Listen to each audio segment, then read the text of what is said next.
Hello and welcome back, and today I have a very special video for you.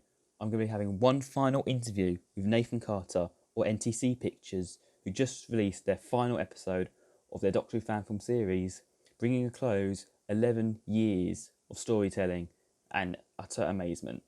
I do hope you enjoy this interview as much as I had recording it, and I'd like to say a very big thank you to Nathan for coming on, and I do hope you enjoy.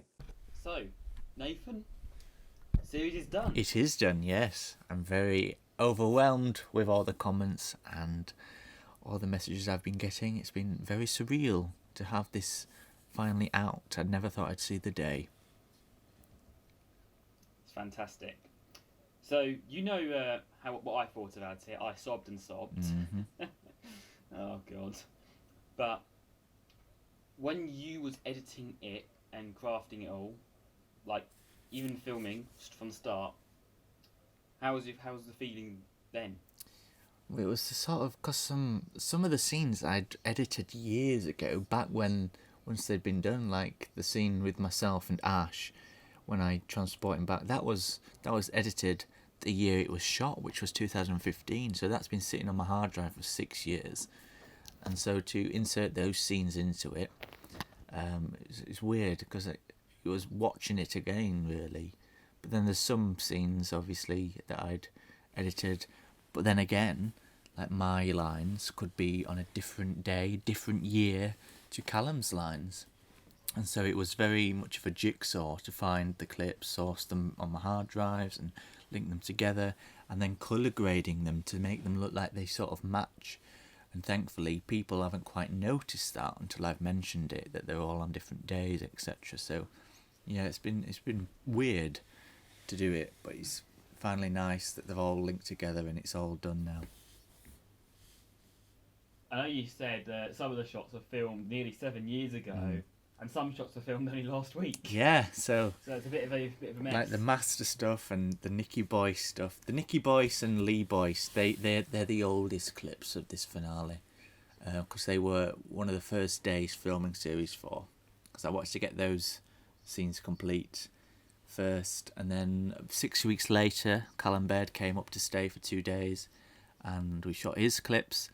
And then it was back in 2020 when I recorded some of my lines to Callum. So it's like there's the 6-year gap of me speaking to him. It's bizarre. It's quite crazy how it's all come together, because you've become a lot more busy, as we know. Yeah. And we've had these periods of where we are staying at home and we can do loads of different things. So do you think this has been the most productive time you've had? Yeah, I mean, I was just so bored that first lockdown, and I was just looking through hard drives and stuff. Like, I need something to occupy myself, and I thought, oh well, I just give series 4 another go, see if I can do it. And I did the remastered of episodes 1 and 2, and they went down quite well. People enjoyed them, and that's the time when I made the Instagram account for the NTC Pictures, and I got quite a lot of messages through that, like, when you're going to do series 4 and when you're going to finish it. And then obviously we had another lockdown, and my time was much more free, because I'd lost my job, so I needed something to occupy myself, as I say. So I just got on with it and carried on with it. And it was you really that inspired me to finish it, because you just kept pestering me all the time, not annoyingly, I must say. But yeah, I just carried on with it. And this third lockdown, again, I needed something else. I'm like, well, why don't I finish the finale? Because there's only like 2 scenes left to edit. I'm like, just get those 2 scenes edited, and then that's it. It's done. So I did, and it's done. I wasn't pestering you. I didn't say you were pestering me. I said you wasn't. I kid. But yeah, that's very nicely to say. Well, So, do you think that since you've come back, you've been able to be more in touch with the fans? yeah, I think creating the Instagram account really helped. There's just, because a lot of people use that now. Like, I had Facebook and Twitter, and I very rarely posted to it, to be honest.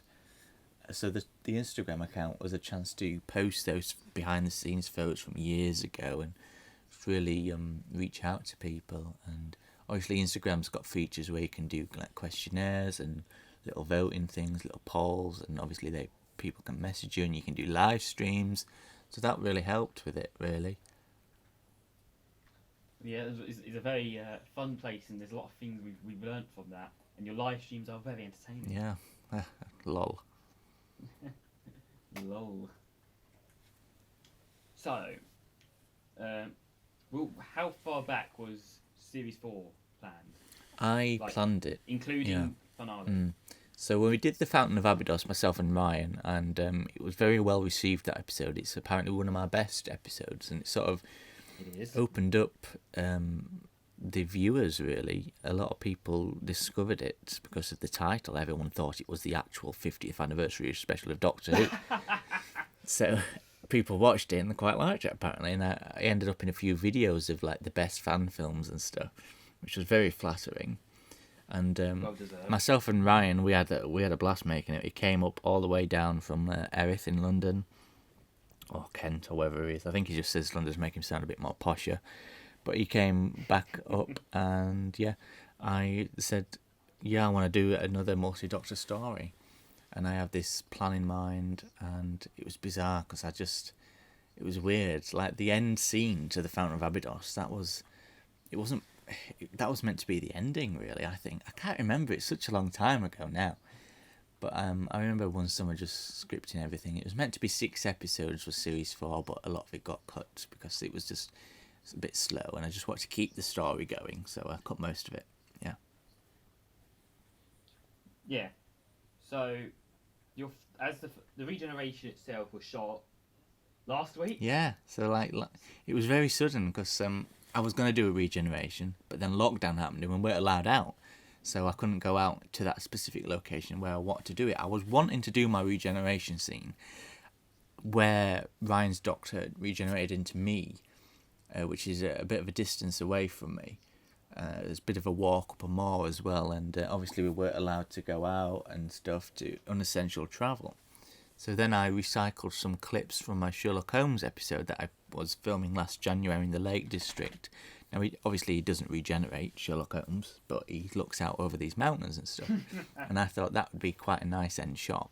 And so I edited that scene together. And it was going to be like the Sarah Jane Adventures final episode, where she has a monologue and stuff and talks about life, and the story goes on, ... forever. But then I edited that, and it just wasn't working for me. I thought it was pretty poor ending for my series.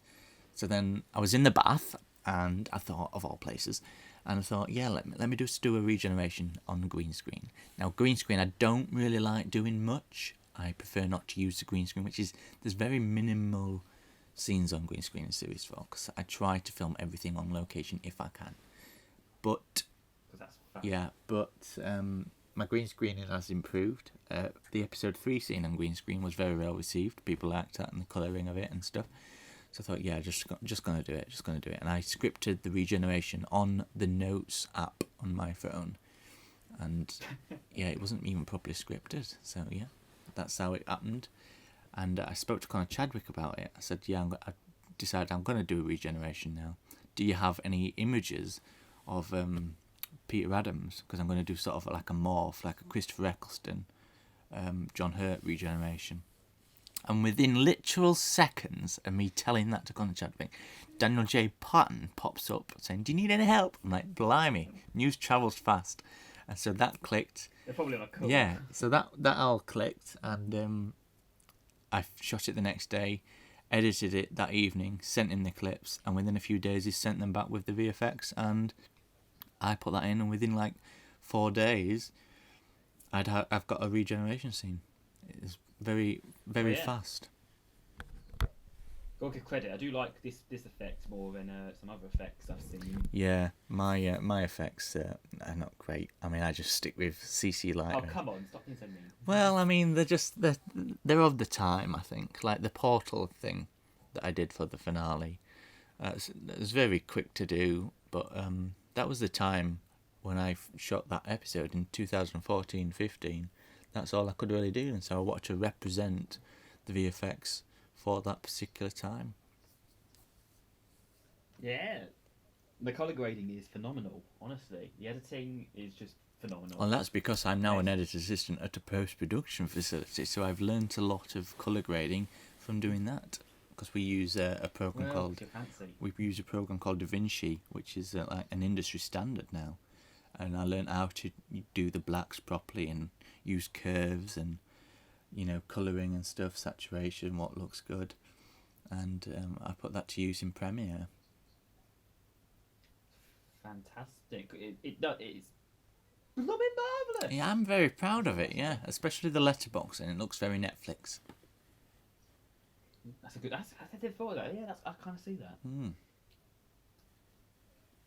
Something I was curious by. You kept the secret of Bane's Whoa! Spoilers. Yeah, Bane's Returns. Was it hard to get the cast to come back Do you know? to film their final scene? It was the first lockdown when me and Bane started talking again, and I had the idea because I saw someone on Instagram I saw someone's screenshot of a message to someone else about my series, and they said what they'd love to happen was Nikki Boyce get married to Baines at the end of the final episode as a sort of she is finally happy. I thought, yeah, I quite like the idea of that. So I just messaged nice. Stephen, and he said, yeah, he'll do it. He didn't know he was going to marry Nikki Boyce until the day he said, and I said, right, you're going to say these lines, I love you, Nikki. He's like, you what? I'm going to say, yeah. But they wasn't shot on the same day, obviously due to COVID restrictions and stuff.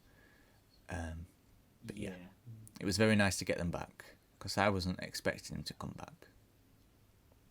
It's a good like full circle. You said. Yeah, but I mean, it was very hard keeping that secret, to tell you the truth. Honestly. There's so many times I want to announce it. Did you even tell me? I did tell you. I needed to tell someone. I don't think my memory's failed me so much recently. I didn't remember it. I was like, what? Yeah. Oh dear. Oh. So now you're gone. Mm-hmm. Can you for sure say that's it, or is there something else coming?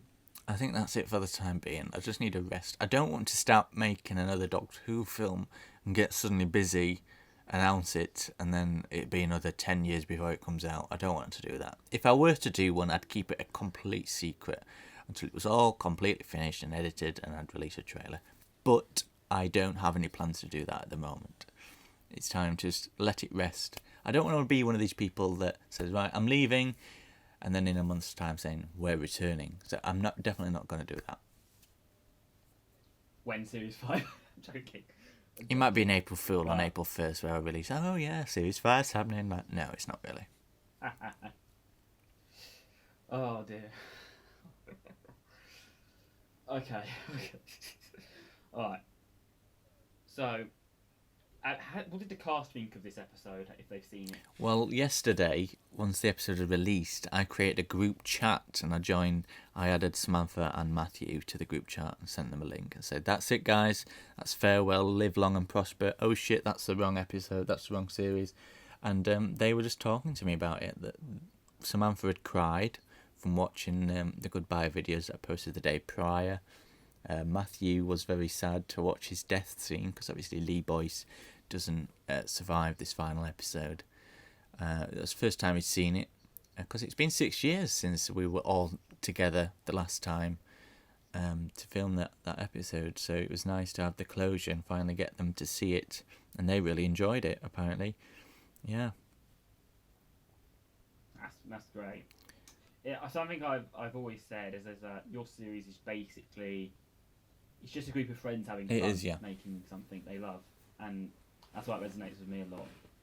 And as you saw, I sobbed and sobbed and sobbed because it's been a big part of my life, and it's now ending. You know what I did? There were so many times when I was editing it that I thought, oh, that's really emotional, and I'd watched the scene back so many times, but never once. And I was expecting to cry when I shot my regeneration, and you hear my voice creak a little bit when I say the word although, which was unintentional. But I've not actually cried yet, and it's bizarre that I haven't. No, I haven't. It's not hit me properly, because that's a big shock. To me, I've still got the outtakes to finish editing and release the things, and so it's not fully over for me. I've still got little bits left to do. But the final episode is out now. It's nice that people have that closure, and to have those messages that people have sent me privately and publicly has been a real pleasure, and it's really touched me deeply. It's really amazing because you're one of the first to actually do proper fan films consistently. Obviously, we know about the ones that happened in like the 90s and the early 2000s, and then as some of my friends know, Jamie Carroll Mm-hmm. in the generation, and now you've just bowed out, and it's considered a lot of the original ones are now disappearing now. So I'm really glad we managed to get closure on your series. Yeah, I mean, if it wasn't for the Because- lockdowns and stuff, we'd Yeah. never got this final series, in all honesty. I'd have just continued to work and had it at the back of my mind. But, yeah, like I say, I just wanted to be productive with the time I've got off work and just do something with my life, just to make the days pass quicker. Yeah, well, that's what we always do in a way. Mm. And as some of you watching will probably know that you were one of the original people that came on my show, and I was really nervous to bring you on. It was bizarre to be No. asked on because I thought everybody had forgotten about me by then. No, that's not true. And you've not stopped messaging yeah. me since? Because I was a nervous wreck. Yeah, I remember. I was really intimidated by any sort of attention, and something I've really managed to beat recently. Mm. And I do have to thank you for actually agreeing to it, because if you said no but I said bugger off, there's a chance series will not be here, and B, my channel won't be as near as successful as it has been recently. Yeah, well, that's very nice of you to say. I remember the day that we were going to do the podcast, and I was having a really bad day. The lockdown was really getting to me, and I was driving myself up the walls, and I very nearly said, look, I don't want to do it. But thankfully I did do it, and it gave me it was just someone to talk to, you know. You were one of the people that I'd actually spoken to over those first few weeks of lockdown. It was really nice. It was a nice change. I'm really grateful you didn't say bugger off now. I know. Could have just blocked you. Because if that happened, I would have been that could have been the last thing I ever did on the channel. Because we had run out of the original run because we didn't have as many connections at the time. Mm. Obviously, we could have reached out, but like I was really anxious about these things, and as I was quite a small creator, well, I still am, but we didn't have much appeal for people to come on. And if you said bugger off, I probably would have never have done a podcast again. Mm. Because because when I was doing the audios back then, I don't think that would have been finished for starters, because you was a big help in helping me produce it. And if that would have happened, and then anything else that would have followed would have not happened. So we kind of owe it to each other. We do. It's been very nice, and we've formed a very nice friendship from it as well, which I think has been quite lovely. It's fabulous, and I'm very proud to have that. Yeah. It's really surprising because I sometimes went, because I was 2012 I watched Christmas in Carpathia once. That's the first fan film I ever watched. So the first one to memory, of course. I might have watched Jamie Carroll years ago. Not saying I did, but yeah. And you was the first one I became a proper fan of when I came back to fan film, because I was bloody bored with Series 9. Yeah. Again, I know some other creators have really upped their game in terms of production quality, and don't get me wrong, they're brilliant and great, and they do great jobs. But the reason I love your series the most is because it's down to earth. It's realistic. It's essentially what all of us have tried to do. Because I'm pretty sure everyone watching this has thought of their own episodes and wanted to do it, but they have the shoestring budget. Yeah, I mean, you look back to my earlier stuff, and they are terrible, but like I say, we just do it for fun, and we started just because we enjoyed it. And if it wasn't for the people watching it and supporting it, we wouldn't have continued with them. I mean, my first episodes, we put the green screen up on the shed with drawing pins, and we used the clouds as our softbox light, and it looked terrible. If the sun was shining, then the sun would cast a shadow on the green screen, and you'd get like a shadowy green. It looked terrible. But then you learn from that, and you go forward, and it crafts you as a filmmaker, and teaches you how to make stuff, and it's a learning experience that, if anything, it really does show. And well, it's funny that I think of it now, but I used to watch your fan films when I was trying to make one ages and ages ago, back in 2016. Oh God, but hopefully no one will ever see them because they were terrible. But that's what I thought about. I thought about your like series 2 and 3 when I was thinking of making my own stuff, because I felt it was achievable. Yeah, I mean, anything's achievable when you put your mind to it. Like, I remember the idea when I first thought the submarine episodes. I pinpoint the exact moment it came into me. I was in college. I was in a travel and tourism lesson, and I had to do some research on aquariums.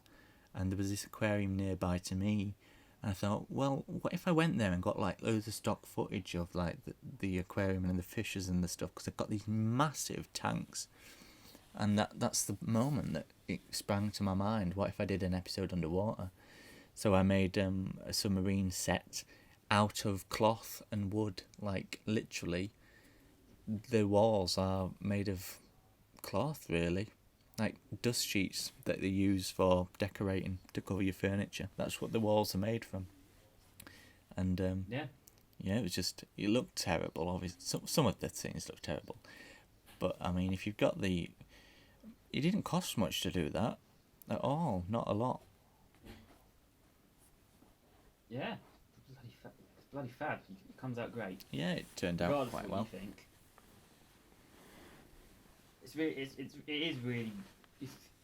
I'm still processing it, and when I was just finished watching the episode, I was crying and sobbing for ages. And just talking to people about it got me emotional, honestly. Yeah, it's bizarre to watch your reactions and other people's reactions that have been sent.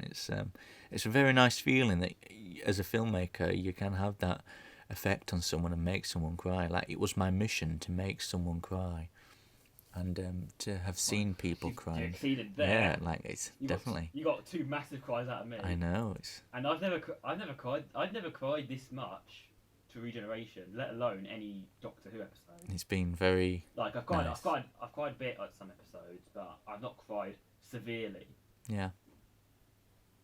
And I was like, what I was thinking when it was going on, I was like, bloody hell, I've never cried this much to a show.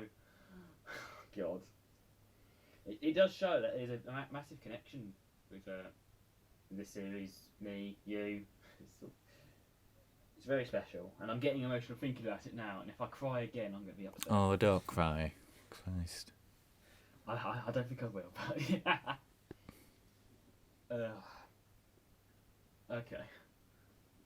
So something I wanted to ask is that to sort of like keep the flow better, you decided to cut 2 episodes down. Yeah. Is there anything like you wish you kept from the cut episodes in the final episodes? Well, obviously I've kept all the footage and stuff, but there was a nice scene where Ryan, in episode 1, where Ryan is pushed out of the TARDIS by his future self, which is me, and he lands in the Thames. There's an alternate scene where he lands in a shed, and he gets out of the shed, and my Nana appears in it, and it's her shed, and he just has this nice little line of, "You've got a bit of a hole in your shed," and she just laughs at him, and he walks away. That's quite a nice scene, and I do wish I'd have kept that in it, but I cut it at the time because I felt that it wasn't necessary, and just to keep the story going and stuff. But that clip is available on one of the Facebook pages at the moment, and it'll be available online properly in a special alternate and extended clips video. But yeah, that was a nice little touch. That was the only time my nan's been in my film as well. Yeah. So episode 3 was originally episode 4. Yeah.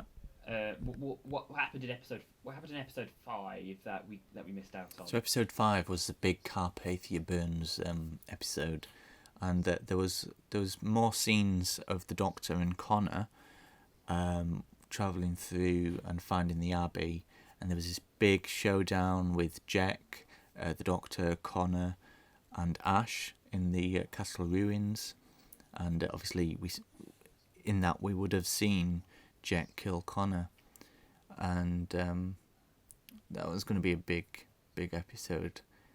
And then at the end of that episode, the Carpathia burns, and the original ending to that episode, the original episode, would have been where the Doctor returns and the Master is there. So the scene we see pre-titles where the Master says "Welcome to your last stand," that would have been the cliffhanger to that original pre-episode.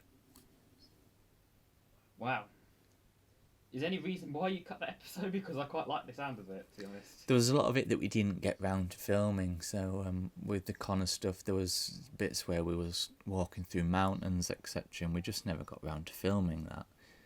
But there are plenty of scenes that are on my hard drive that I haven't quite edited yet, but I will eventually. Whether that's now or in another 10 years, which will probably be 10 years. But who knows? A bit of a silly question, but will we get a Series 4 Carter cut with all the footage? No, definitely not. It just takes too long, and my laptop won't handle it now. And that Series 4, these new episodes have killed off my MacBook pretty much. Like, I have to have a big fan on it when I'm ever rendering something. And I actually bought another terabyte of hard drive to back everything up before I exported the final episode, because it was just that long. I didn't think it'd survive. It must be very relieved that it rendered. Yeah, it was a massive relief, and just to actually play through it and see that there was no errors or pixel errors was a big relief, definitely. How long do you think the editing process took for the finale, in terms of all of it in one? Because you did it in like small segments. How long do you think it took if you put it all together? Well, I started it as soon as episode 3 came out. I started on the finale. Properly, but I remember the scene where the Doctor and the Master have a big laser shootout, which is a bit like the Dumbledore and Voldemort duel, which is the thing that inspired me, to be fair.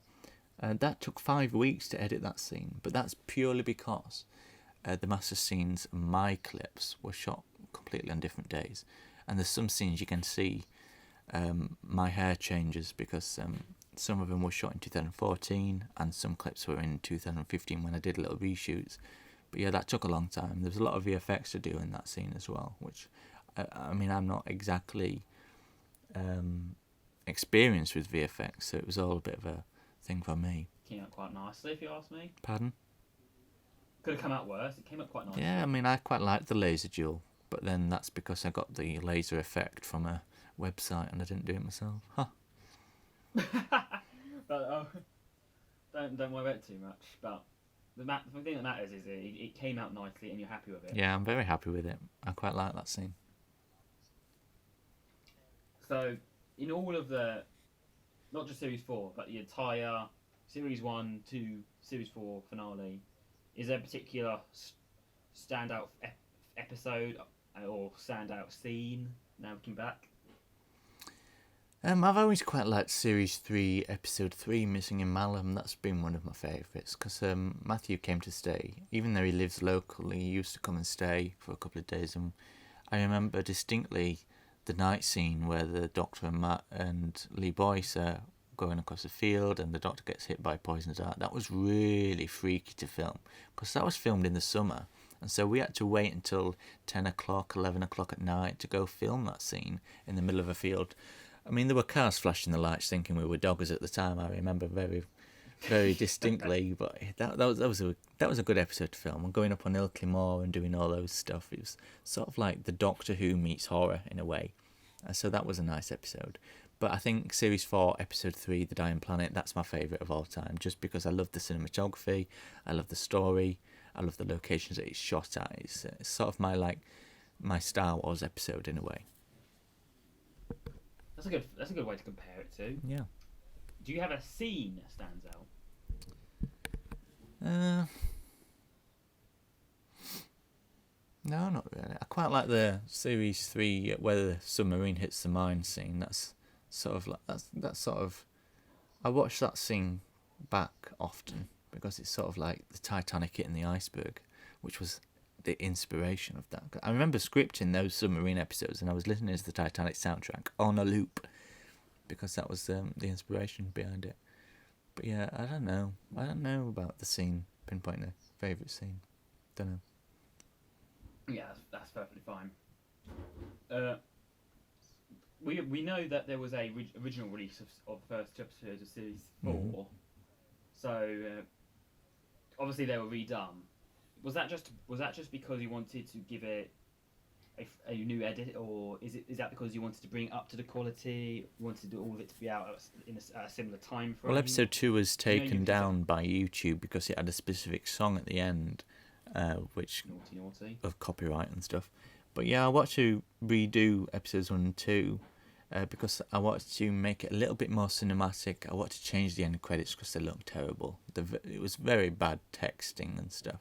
And I wanted to put previously's and next time trailers in and change little bits and stuff, music-wise.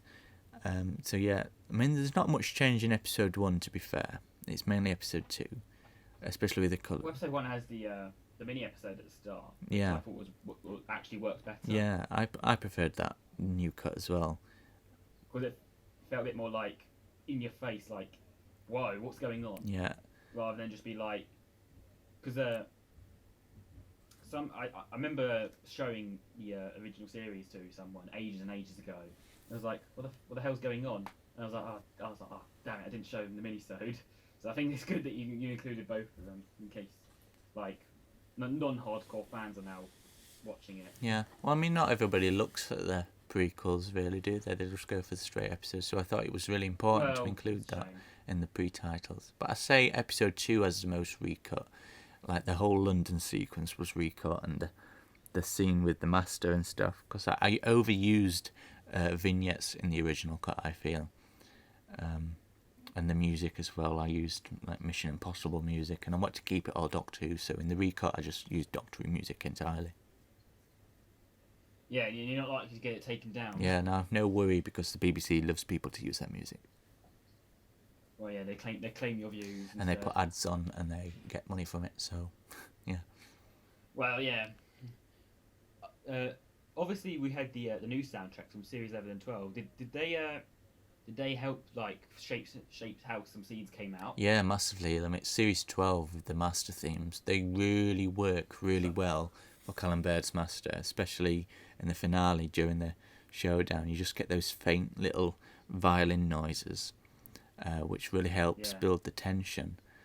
And of course, I use tracks from Class soundtrack as well. I've not seen Class, the actual show, myself, I did.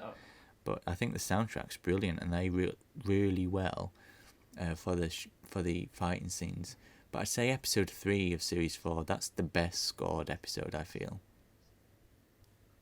Yeah, I can see why.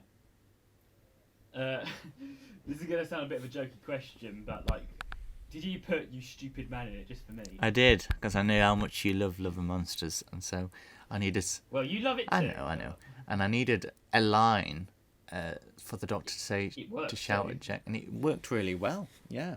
And there's so many takes where I get more and more into the character of "you stupid man," Peter Kay's character, but obviously I didn't want to... You didn't want to be... Peter No, I Kay, didn't want to mimic it, so I went for a little more original route. You stupid man. Yeah. It does work, and like, well, I said this like briefly, it's like it could be like Dominic's redemption in a way. Just get rid of Jack. Yeah. Well, I needed a way to kill him, and I thought, well, let's get rid of someone pre-titles.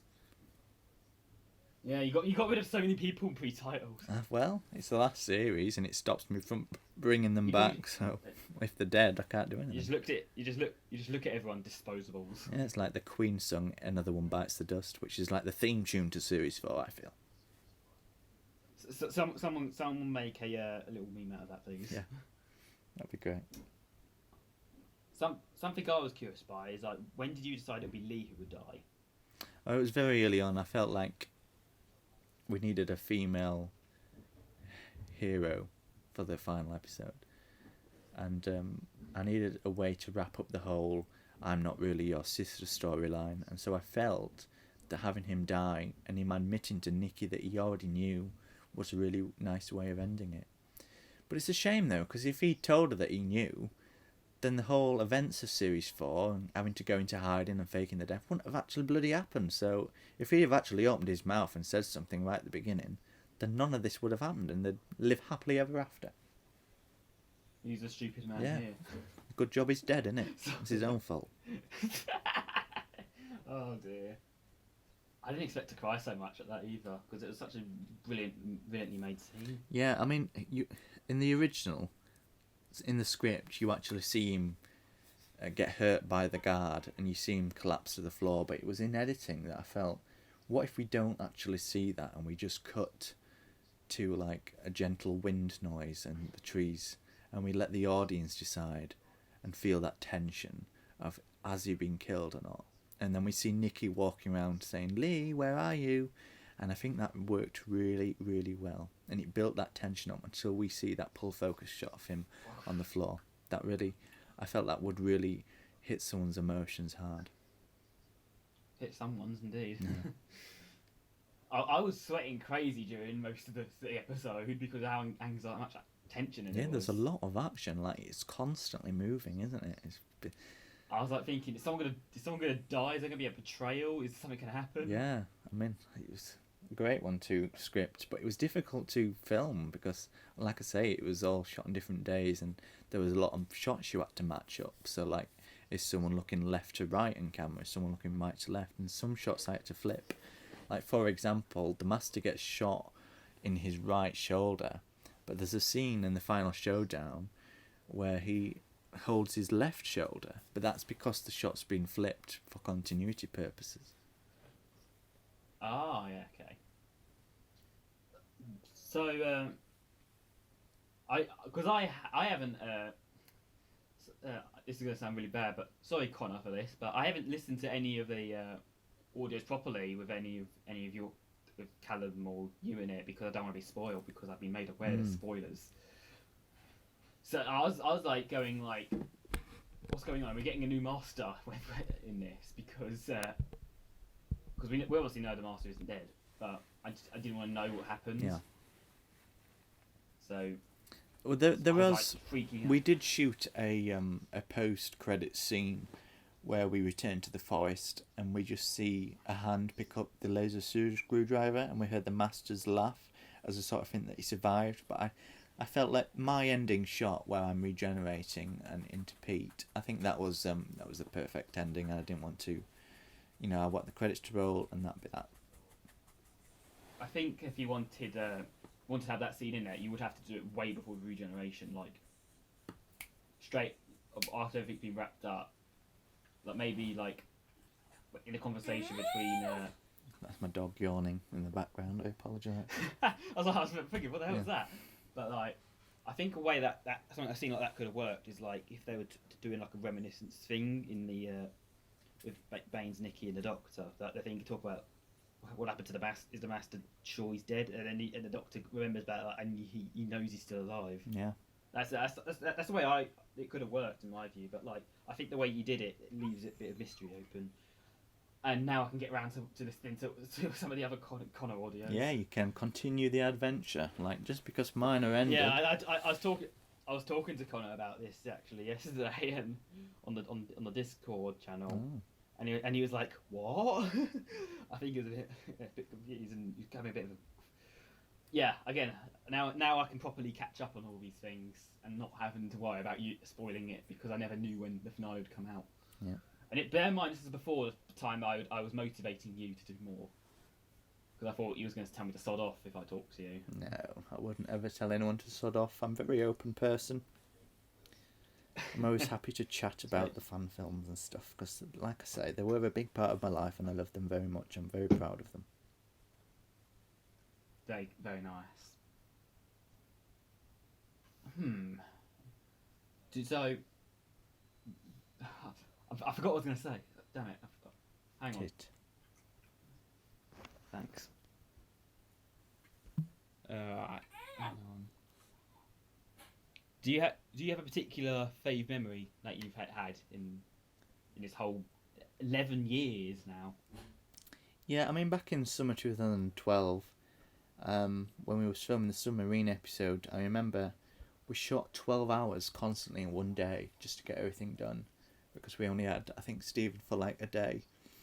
And at the time, it was the London 2012 Olympics, and in the submarine set, we had all these laptops at the front as the sort of controls. And on a break, we had a big KFC, and we watched the Olympic Games through one of the laptops. And I think we saw someone win a gold medal or something. And so we were all like cheering and watching the games, and that was a nice memory, because we were big. I mean, I was a big fan of the London 2012 Olympics. I had my old bedroom decorated with flags and stuff at the time, so that was a fond memory. Yeah. So now that you're done, what are you going to do next? I'm just going to go back to work and do like my professional stuff for a while, I think. I mean, I'm not planning on any other fan films at the moment. I do have some original scripts that I've been sending out to people, and I've been getting some feedback on those. One of the scripts, the script editor of a show called This Is England has looked over, and he quite likes it, and he's given me some very good feedback. So I hope to make those. Ooh, because nice. my first original film I ever made a couple of years ago, it was nominated for the Royal Television Society. And so I feel if I can do something like that again and submit to film festivals, and hopefully I can get a bit more recognition and push forward my career a little bit more. It's deserved. Yeah, Honestly. hopefully. Some people don't realise that you're proper. You're the real deal. I'm the real deal. Oh, yeah. What? You're the genuine article. Genuine article. Yeah, you got all those fancy degrees and all these nominations. So And none of them need to give you credit now. would be possible if I hadn't been embarked on this fan film journey. Yeah, all that matters was picking up a camera. Yep. And walking around with silly costumes. Oh, it was. Bad green I remember screen. some of the very early stuff. Like, I got this Davros mask free in the Doctor Who magazine I collected at the time. It was this flimsy little thing made out of foam. And as a monster, we just put a blue blanket over someone and put the Davros mask on and made like weird noises, like, and that was the monster of the episode. It looked terrible, but the fact is, we had fun making it, and that's all that matters. That's all that matters. Well, yeah. Oh man, I do miss all this. I do miss the fact that you're no longer a doctor now. So. Well, I can always been be an your amazing doctor. journey. You just have to keep rewatching them, don't you? Well, yeah. I was genuinely thinking about cutting off the episode with 5 minutes to go. No. I was like, sod it. I'm not gonna cry again. I don't want to see this. But yeah, that's how it goes. Oh. So, you obviously have a machination with Connor Chadwick to do. Do you have anything that you can say without spoiling anything? Well, I've got 4 scripts, I think. He's got one left to write, and he's using scripts from episodes that was originally going to be the series 1 finale. Because obviously we never saw the ending of series 1; it just caught on episode 4, and that's because they were just having problems with the cast at the time. We didn't film everything, and yeah, I'm excited to close the series 1 chapter now, because we're going to finally get the ending and see how Nick Hammond became the Master, because that was the storyline back then for the original finale. So yeah, that's basically what it's going to be, really, a reboot of series 1 in audio form. It's written a lot better. Connor's done a great job of adapting the original scripts and stuff, and he's sifted through each episode and listened to them and wrote them line by line at points, but he's also included some original stuff as well, which has been nice, and I'm really looking forward to... So adding to it? Yeah, I'm looking forward to recording. I'm looking forward to it. Hopefully that can get going soon, because after that would be the last time you've ever made something dedicated to you. Yeah, I've not thought about that. But it's nice, because I only have to voice it and he does everything else, which is a massive stress off my shoulders. It's been very nice. I remember when he first asked me about it, he was like, "Yeah, I'll do everything. I'll edit." I'm like, "Yeah, that's great. Yeah." I mean, that was a couple of years ago now, I think. Blimey, it's been a while. Lazy git. He doesn't get any sleep, you know. No, he doesn't. Oh God. So, do you think, is there anything you wish you did now for your Doctor? So like something like a episode that you couldn't film for. I've always wanted to have my Doctor face the Daleks, and that was the only scene in the whole thing. Was in the 50th special of The Fountain of Abydos, but it's Ryan's Doctor that comes face to face with the Dalek head, not me. So I've never actually. Why did you do that? I don't know, but yeah, I'd love to have faced the Daleks, just to have the Doctor face the Daleks. I'd love that. Connor, get on it. Maybe. But yeah, in terms of say like you couldn't make something like a massive. Obviously, you said the Daleks, but like, do you think there's something you had an idea for, but you couldn't do with the budget you had, apart from Daleks? Obviously, I'd quite have liked to have had a proper TARDIS interior, but then I wouldn't have wanted my whole episode to be revolved around the TARDIS, because I'd have been using the TARDIS interior too much. So I prefer to be on location and stuff like that, and so I try not to use TARDIS as much as I can. But I had this idea for a monster for series 1, and I started scripting it. It was where these trees came to life, and it was going to be sort of like a Lord of the Rings tree thing that moved and were, proper living. And there was these latex masks that I really wanted that were online, and I was going to do these twigs that moved and stuff. The Blonde Doctor would have loved that, but yeah, I couldn't couldn't pull it off at the time. Okay, say that someone came asking one of the people in the 2012 timeline. And if they said, "Do you want to do an episode together?" What would you say? I've already been asked. Or like produce. Oh, what about like producing it though? What about that side of it? No, not producing it. I just couldn't put the time commitment in anymore for this. See, I have a career now, which I'm very grateful for, and I'm very lucky to have. That I've worked very hard for, and it's the thing of, I don't want to be working on shows all week, full time as a job, 9 till 6 every day, to then spend my weekends working on film. It's that I sort of want to have that break. You want to sit down and have some KFC. Yeah, I want to have a KFC and watch The Masked Singer.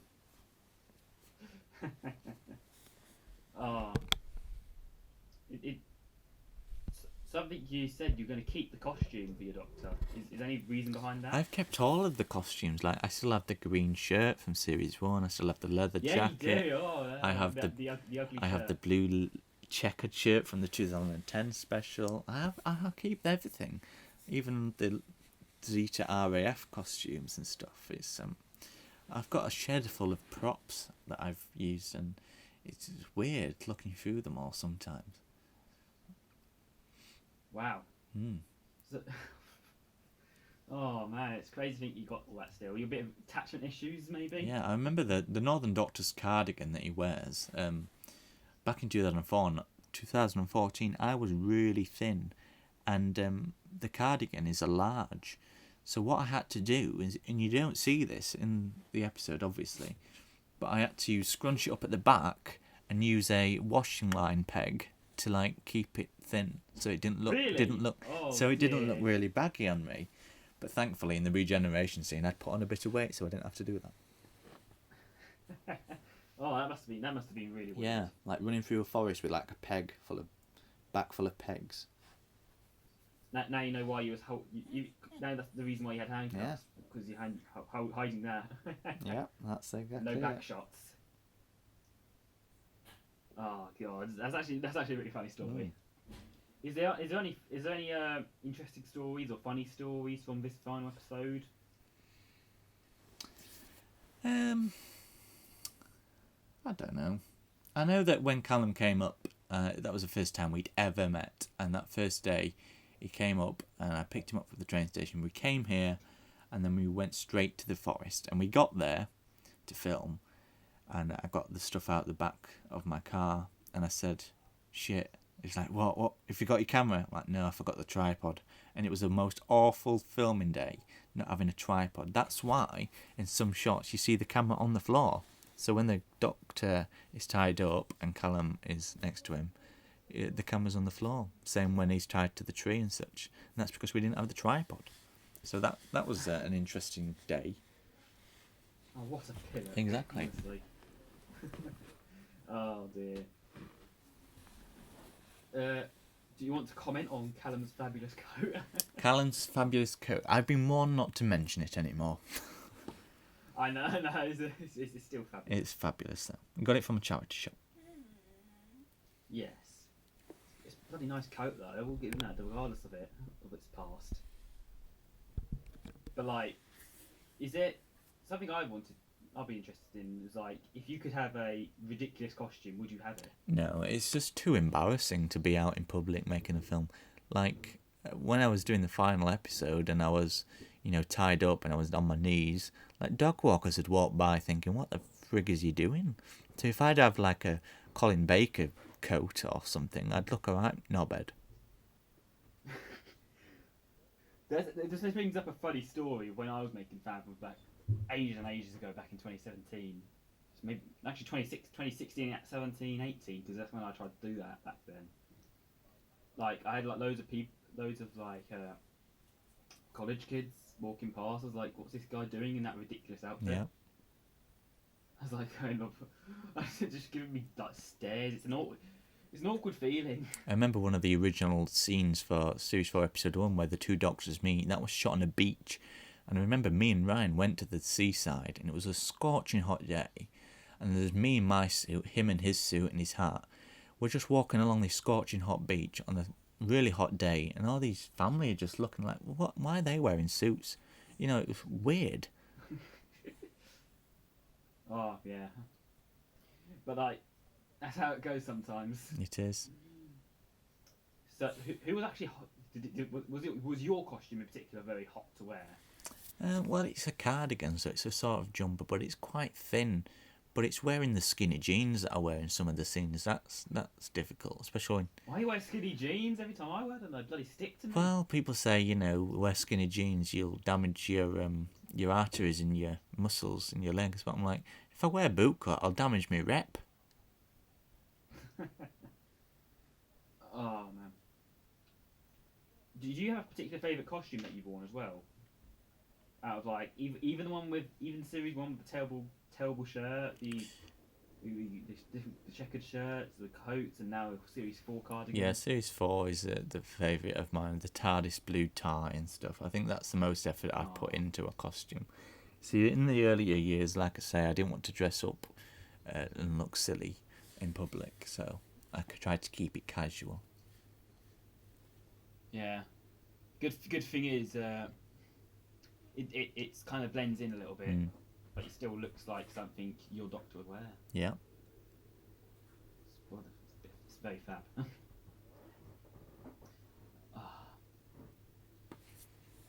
I'm getting emotional again because this is the final interview with you about this fan film. I mean, I'm not dying. I'm going to be still around. No, I'm not talking about that, but you know what I mean. Tit.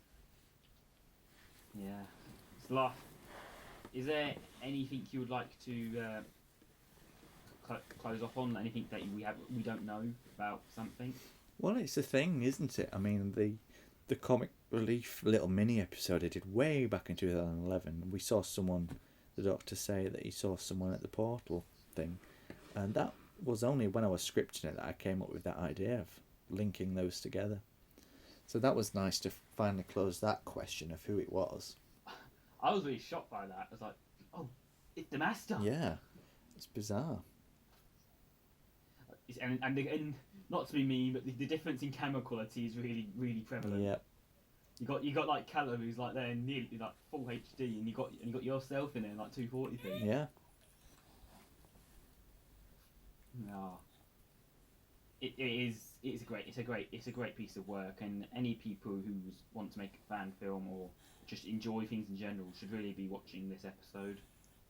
It's just brilliant. I'm so proud of you for having it done. Thank you. I'll give you the money later. I don't have to pay for it. But so what happened to my Zeta character? Your Zeta, he dies at the beginning. You see him dead body. Yeah. Which, by the way, I fun know, fact, the guy that plays Connor is that Zeta on the floor in the mask. Dear. So he's in it as some. I was hoping to get a way. cameo. But I'm dead, so that's that. Yep. So something I really liked about how, because obviously we found in episode 1 about old Ash and how he forgives the Doctor, Yeah. and I thought that's what was the first thing that got me emotional, because that's that was quite powerful. Because thinking about that, because of how angry and distraught he was, and just now and looking back on episode 1, it's just a great. Well, that was another thing that was going to be in the original episode 5, where the Doctor transports Ash away, and then we see Ash arrive in modern day England, and he has a voiceover, and we see him trying to adapt back to normal life on Earth, and that was a big thing that got cut. Oh, yeah, that I really liked that way. It's really, and as you said, it's brought all the questions to close now. Unless I go through the series again and find something that's not been answered, and I'll be like, gotta fix this. Carter! Carter! Oh dear, I'm sure Connor will find it before I do. Yeah. But it's been good fun, and it's been amazing. Thank you very much. I'm glad you've enjoyed it. I'm glad with you've you. enjoyed it. Yeah. It's brought an end to a story that I've been very connected to for many years. Someone you've been behind for so long. And without you, none of us would really be here. Because if you think about it, you wouldn't see DDR 2012 here if it wasn't for you. Because I know they've said. Yeah, he messaged me earlier saying that I was his inspiration to make them. So that was very nice of him. So pretty much everyone who's probably watching this wouldn't be here. Well, I'm sure there'd have been other people that would have done it, and obviously now we've got all these other fun filmmakers. But it's quite nice to have been there at that early moment, those early years of where things were born, and being a part of it. It's been quite nice. One day the Doctor 2 YouTube channel will probably do a little video, and I'm sure, hopefully, they asked me to be in it. I hope, if you're listening, Doctor, whatever, I hope I get to be a part of it. Yeah, so like the good thing about your series is that it really helped me appreciate how good Doctor Who could be, because when I was getting frustrated with Stephen Moffat. It's weird, isn't it? Because recently, due to the coronavirus, people have been messaging me saying, you predicted this coronavirus, because obviously I did the pandemic episodes, and they're so almost fact perfect to it's what's quite happening. Scary. Oh man. It's going to be quite weird looking at episodes. And what's even more weird is that the character of Doris, her husband dies due to this weird infection. A couple of months ago, the actress that plays Doris, her husband actually did die, and so that's quite sad. He didn't die due to coronavirus, though. I must point that out. Yeah, that's perfectly fine. Oh, we got to think that we've really been able to come together now in these uncertain times, and that's something I've really gave me a bit of hope, because I think some people who've seen some of my posts online, I get very frustrated at Doctor Who and Doctor Who community more, and I think this community is really one of the best parts of it. It doesn't, regardless if you're a Russell T Davies fan, Moffat fan, a Chris Chibnall fan, you can still get behind this community, and we can put aside all of that and don't be petty about it. And Absolutely. We can still enjoy. Yeah. I mean, everyone everything. deserves a fandom to be a part of, especially in these tough times. Like, I've recently discovered a Facebook page to one of my favourite TV shows. It's not Doctor Who related, but every day people just quote it, and then people comment on it, quoting back to them, and it's the most bizarre thing to get that little escapism from like the daily life of lockdown, just to speak to other people and connect and network, and it's amazing that the internet can bring that sort of aspect to it. It really is, and I'm really proud of what, especially in these uncertain times, because obviously I know that a lot of people, when I've spoken to Luke Newman about this, they haven't been able to film.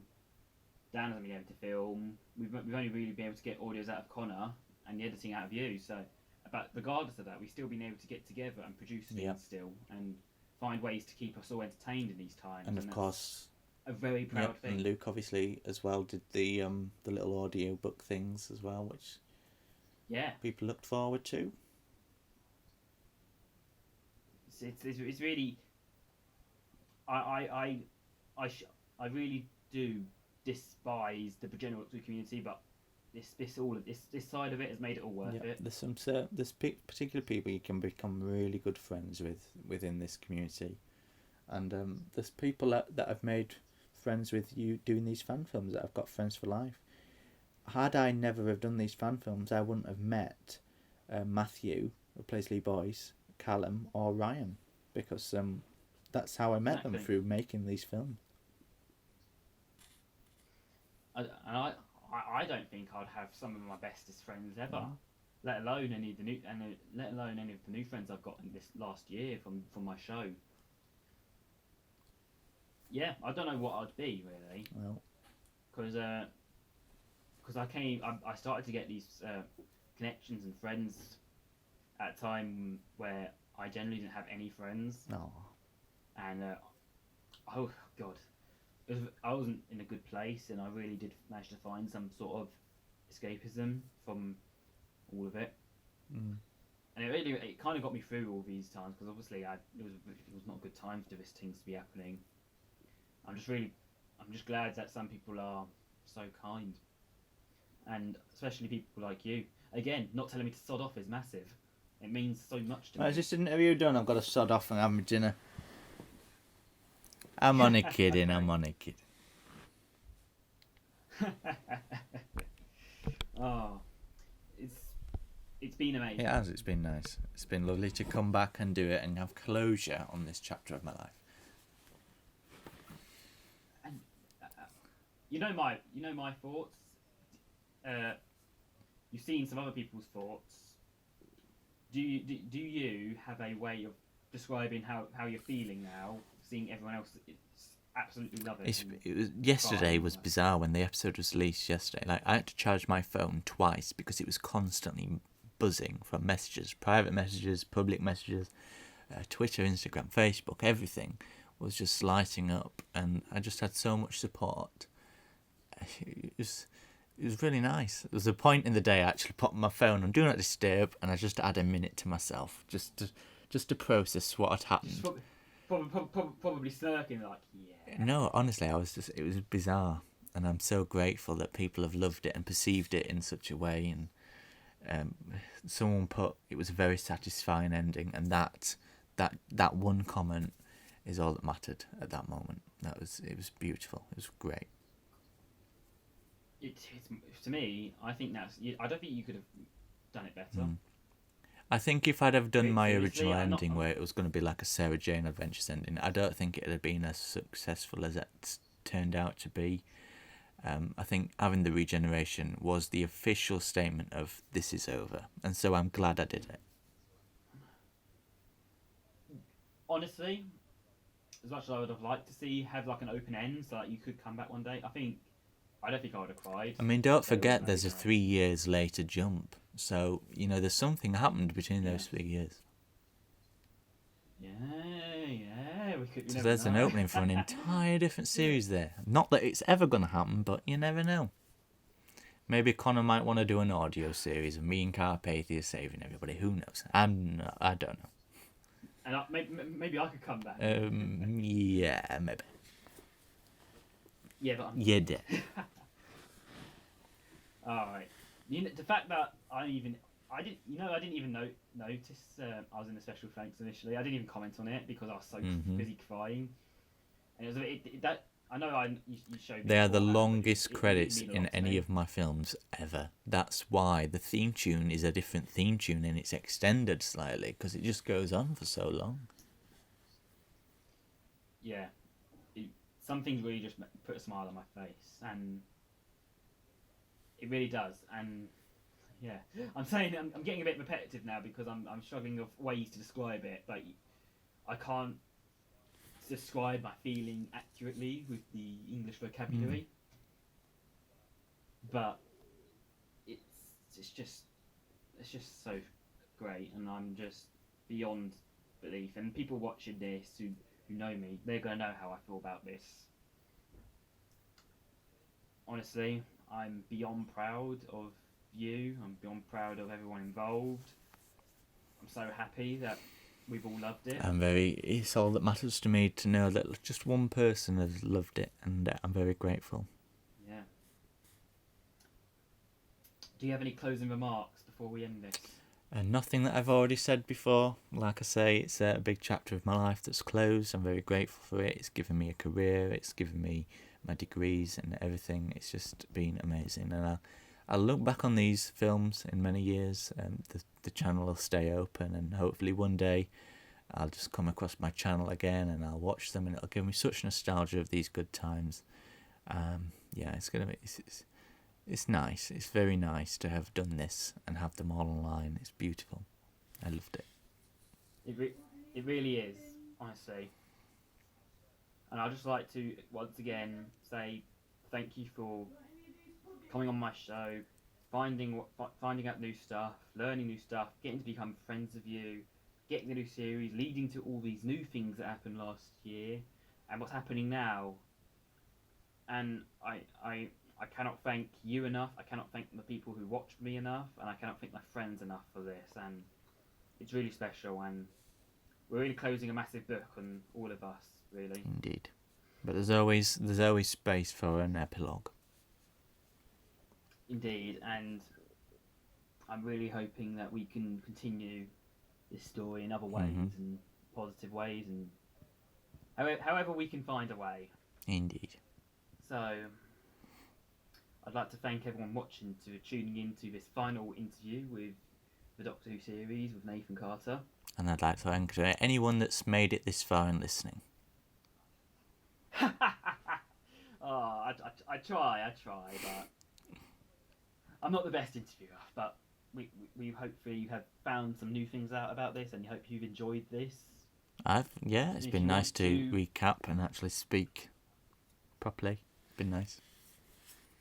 It's fun. Yeah, I don't get interviewed very much. Not more people need to do outside it. the police cell anyway. So, one final goodbye from me, and if you want to say goodbye, Nathan. Yep, one final goodbye from me. Thank you. Goodbye. Good night.